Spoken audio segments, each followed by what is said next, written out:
la Commission européenne reconnaît qu'un miel sur 3 vendu en grande surface est un miel frauduleux. Ça veut dire quoi? Bon, en fait, c'est facile. Moi, j'étais acheteur pour un des plus gros importateurs français de miel et je répondais aux appels d'offres de la grande distribution française en marque distributeur. Donc, j'avais des demandes de certains clients qui me demandaient 400 tonnes de miel en pot de 1 kg, par exemple.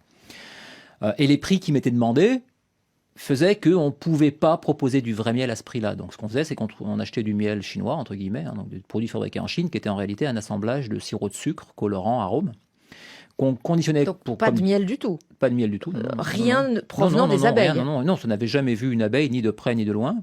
Donc c'était des produits complètement artificiels, fabriqués en Chine, importés en très grosse quantité, à des prix imbattables, puisque moi j'achetais ça moins d'1 € du kilo. Donc vous voyez, pour du miel, on sait très bien que c'est impossible.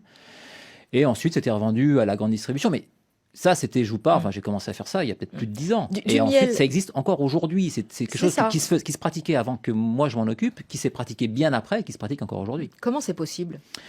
C'est possible parce que, en fait, les autorités... C'est quoi les trous dans le filet, là? C'est que les autorités de la certification, de la Déjà, norme. tout le monde le sait. C'est-à-dire que les professionnels le savent, nos clients le savent, puisqu'on est transparent avec nos clients. Les professionnels du miel, les apiculteurs, le CETAM, le Centre technique apicole de la Moselle, enfin, tous les professionnels le savent.